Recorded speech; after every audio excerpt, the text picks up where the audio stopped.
pag amin when imabot yung pisina tayo nga umadado din si Badyaw.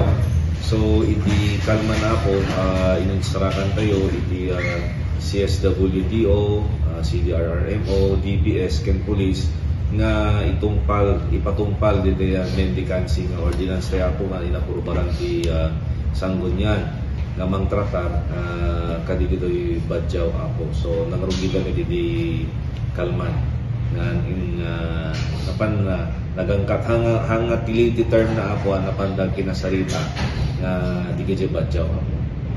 Aduda kami na po na trace tayo pa no pagyagananda. So gapo dati South umay da dito yung holidays ket pwesto da kano iti sango iti Jollibee nga maturog si Rabi.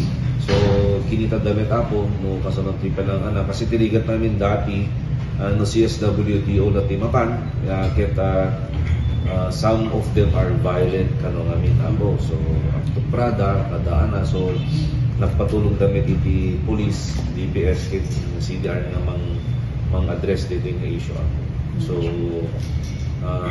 Kachet inuprada ni Kalman. So manadala makasalita da, syempre ma-briefing da, mapanday ito CSWD. Ang dami naman iti CSWD office ako, so ipandabala ijay. The plan is mapandabala ijay opisina at CDRRMO, then ma-briefing and then may sublida dyan ang kapuanan na ako. Imanda ka ito, balay dami minito yung tapagyanan na badok. So ako, straight to the point, alam ng pagyaganan na dyan badok. So makikikoordinate tayo dyan ako.